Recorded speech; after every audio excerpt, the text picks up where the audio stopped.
Saw is a long-standing movie series with many films under its belt. These movies take horror elements and infuse them with gore and action. From the twisted reverse bear trap to the needle pit and beyond, there are so many gruesome traps we've seen from Jigsaw. The original movie came out in theaters in 2004, then others soon followed. Later in 2009, a Saw game was released to capitalize on the IP. The game received mixed reviews, with most rating it around 5 to 6 out of 10. Today we are going to be playing Saw, but with a twist. I cannot die. Before we get into the video, let's set some ground rules. Starting off, I cannot die. If I do, I must restart the game. This will be interesting to see since the combat in this game is super janky. Subsequently, the game will be played on insane difficulty. I wasn't able to find a whole lot of information on this, but it seems that this mostly makes the enemies have more health and change some of the puzzles to make them more difficult. I'm not sure about this, so let me know down below. Regardless, this is definitely harder than normal difficulty. Next, all weapons are allowed, meaning that S+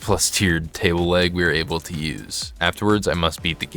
Lastly, glitches and or exploits are allowed, so expect some cheeky ways to get around areas and take down bosses. I'm excited to share this run with everyone, as I really enjoy the Saw movies. I previously played this game before doing a fist only challenge, so check that out if you're interested. Make sure to smash the like button, comment and subscribe to help support me in the channel. Hit the bell icon to be notified when I post similar challenges. Now, let's get into the run. Starting off, I went through the game again to familiarize myself with the mechanics alongside the progression route. One thing that I did was, after using a combination lock, writing down the numbers associated with it. The combination for locks do not change, so this was extremely useful. Detective Tapp does not have shoes on for some reason. Jigsaw, being the devious man he is, placed broken glass nearly everywhere. This was strangely damaging to Tapp and would shred my health bar if I wasn't paying attention to my surroundings. Another important thing to note is that the combat in this game is extremely janky. There's a few things the player can do in combat: light and heavy attacks, blocking, and dodging. To be honest, I don't think I ever blocked or dodged in the run. Maybe just to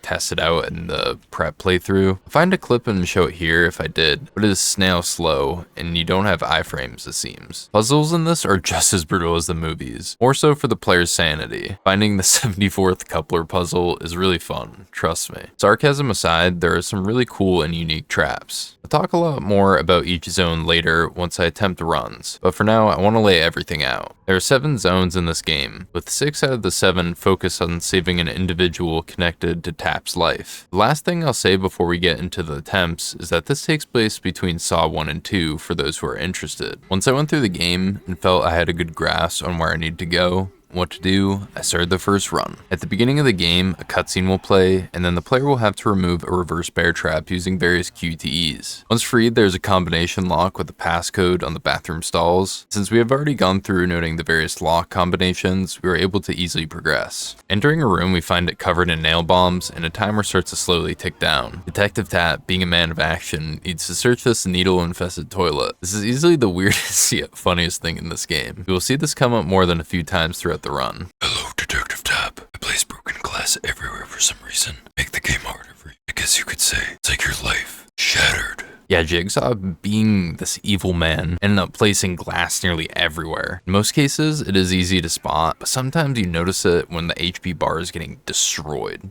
Later in the zone, we come across the first person we need to save, Amanda, who's in the first few Saw movies alongside coming back for the 10th one. Let's talk about the combat, since I briefly mentioned it in the beginning. There are multiple weapons the player can pick up throughout the game, including baseball bats, knives, and hatchets. Certain items are craftable, such as the various explosives. These are able to be made at Jigsaw's workbench. Better weapons are usually in lockers. Enemies in this game vary and gradually get tougher as the player progresses. Weapons in this game do insane damage to Detective Tapp, usually 2 to 3 shotting him. This was definitely something I learned during the prep playthrough and the various attempts. There are heavy and light attacks for most weapons, with a heavy attack needing more of a windup. Generally, light attacks were used most often since they were quick and let me move around shortly afterwards. Dodging and blocking is useless since it would prove more harmful than helpful. Progressing further into the first section, we grab Singh's badge, Detective Tapp's partner, who died chasing after Jigsaw due to Tapp's fixation on him. The adjacent room is a puzzle with a combination lock, which holds the key to where Amanda is being held. Getting to Amanda, we must beat the trap Jigsaw has set in place. This is a fairly straightforward puzzle. Get the antidote and toxins to their respective sides. Only thing is it takes a bit of time to accomplish. I won't be showing everything in this video, since the video would be hours long. If you are interested in seeing the full-length challenge runs, head over to the VODs channel. Here I post streams and highlights for my Twitch channel. Eventually, we save Amanda and head further into the asylum. Pighead ends up abducting us and places a shotgun collar around Detective Tap's neck. Then Jigsaw throws out one of the hardest lines in the game.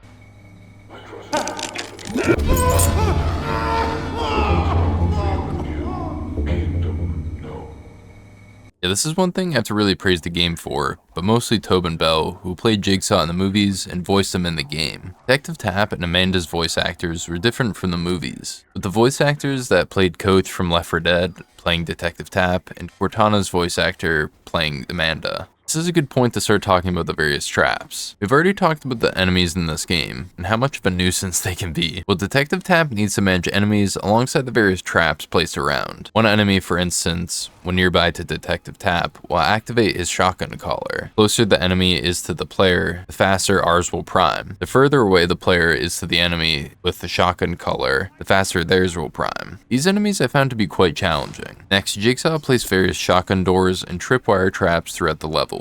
The door is opened and mechanical noise is heard. QTE is incoming, and if correct, will let the player pass. With the tripwire, the player needs to walk up and deactivate it. These were things that I had to constantly be on the lookout for, since the tripwire is near invisible and would be an instant death. Last trap that I will talk about is the various mechanism traps, which are found more sparse throughout the game. These consist of using couplers to restore power, or using a gas valve for turning off toxic fumes. Ultimately, all of these proved to be something I had to be cautious of, and meant checking every area for traps. In the boiler room, we come across our first box head mini-boss. These dudes are quite tanky and will destroy the player if they aren't paying attention. I opted to use the various shotgun traps around the perimeter to slowly wither his health bar, alongside smacking him a few times. At the end is a quick valve puzzle, which allows us to get the furnace room key, where Jennings is being held. I say hello to a few NPCs, well, as much of a hello as a shotgun blast can provide, then head into the furnace room to save Jennings. Jennings' puzzle can be tough, but thankfully none of the puzzles change from playthrough to playthrough. Because I had gone through previously, this made things much more manageable. There are 4 panels in total, with each getting progressively more difficult. In the end, we save Jennings. Afterwards is this really cool section where the player gets to choose if they go down the blind or cited path. Each has their own hazards and requires the player to navigate through to the end, before the bombs go off. Melissa Singh is the next person we need to save. She is also his partner's wife. Further, an enemy with a Venus flytrap tries to take us down, but we swiftly defeat him. Subsequently, there is a section where the player needs to restore power. An enemy can be found here, dropping a revolver. This is the first location to my knowledge where this can be acquired. Now, the revolver is pretty damn good, two-shotting most enemies. The only thing I would have to say is that the button to shoot is X for some weird reason. Definitely was interesting to fight enemies, press RT, and be like,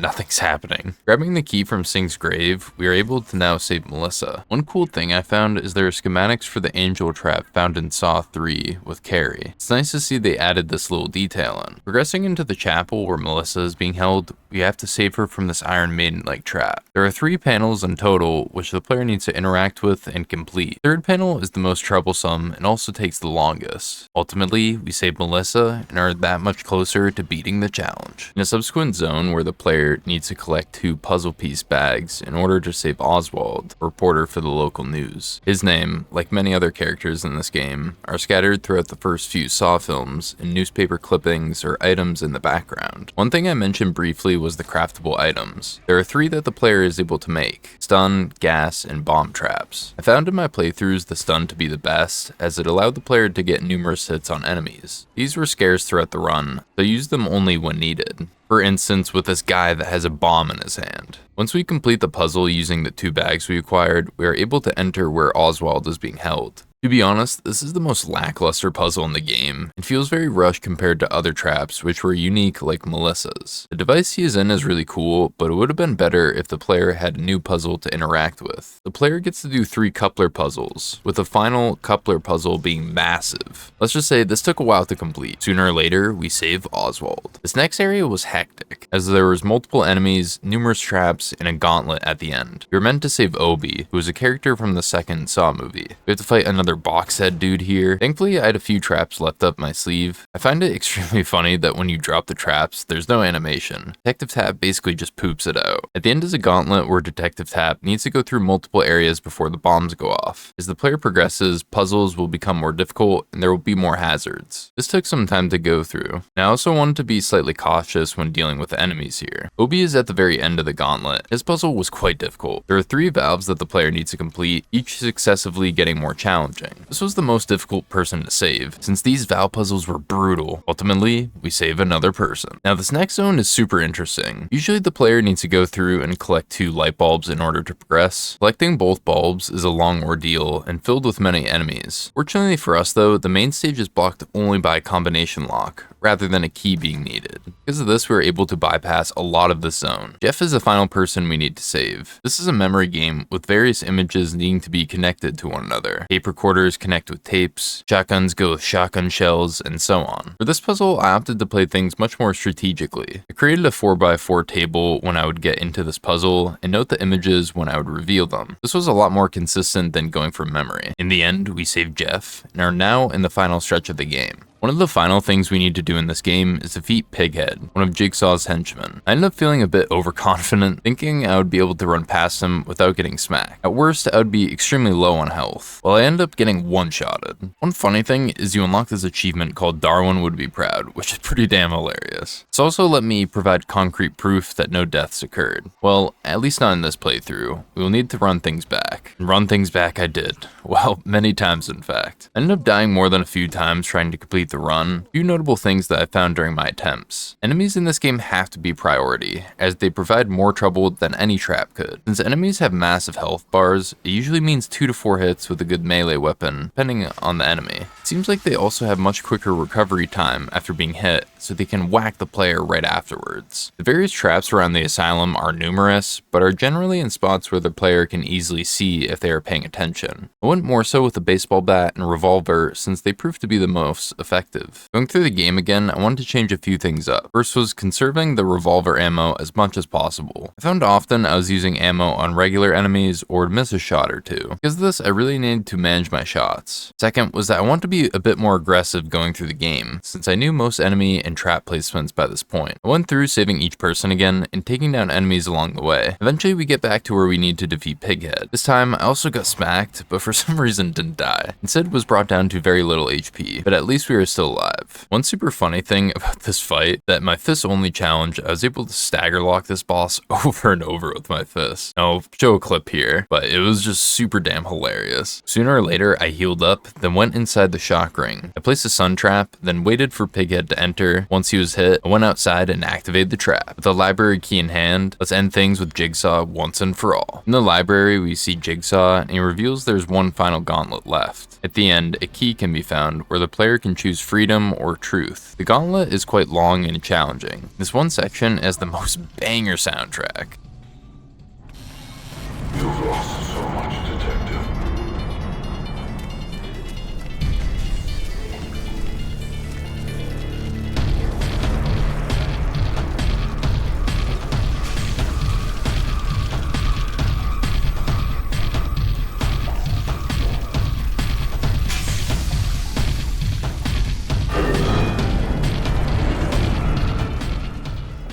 This is definitely something I really enjoyed while playing through the game, was the various soundtracks. Felt unique and like they could have been in the Saw movies. When I was looking at reviews, this was one recurring theme that critics and casual gamers said. Eventually we reached the 2 doors with freedom and truth. I chose the freedom option this time, since the game basically ends right then and there. If you are interested in the truth ending, watch till the end. Final cutscene plays showing Detective Tapp in his apartment. The game ends with the screen turning bloody. This has been Saw No Deaths on Insane Difficulty.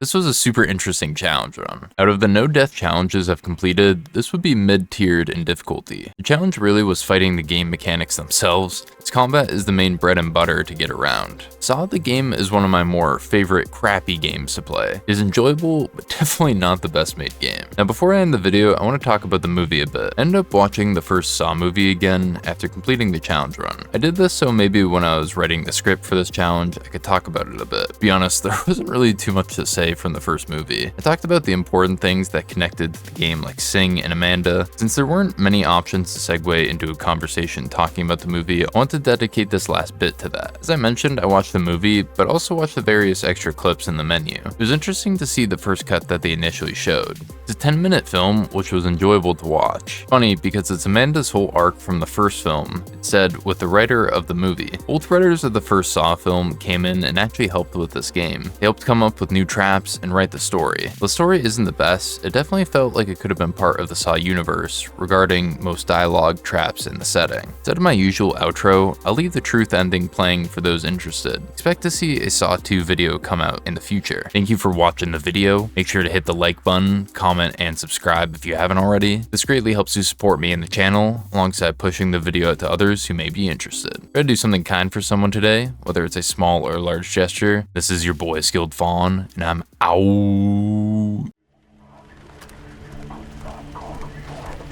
So now, the people you have in here must also suffer.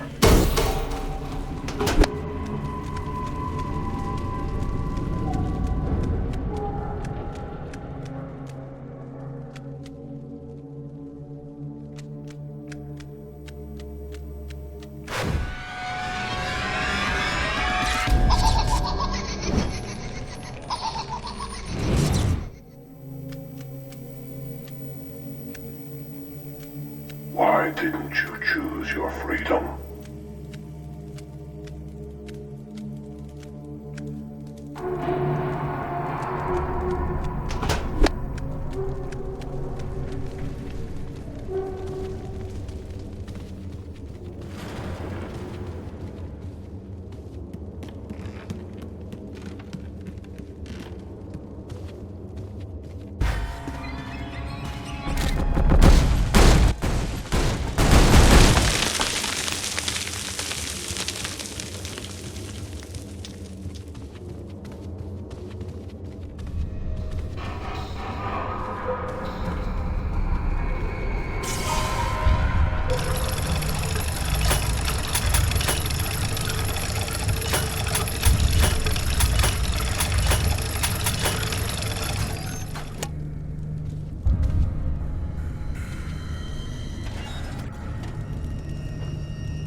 This is the game.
It's over. Your sick games are over. You're not gonna get a trial you can weasel your way out of. Pleading insanity. All those people you killed. I won't let you kill again. Hello, Melissa. If you are hearing this, you survived your test. You have forgiven Tab, the man responsible for your husband's death, the man you obsessed over as your life fell into pieces. Your son is now in my care. If you want him to live, you'll have to play a game. Follow the instructions provided for you. All you have to do to see your son again is keep Detective Tap on track. To make sure you follow the rules, I have temporarily removed your ability to speak. When the clock strikes 6,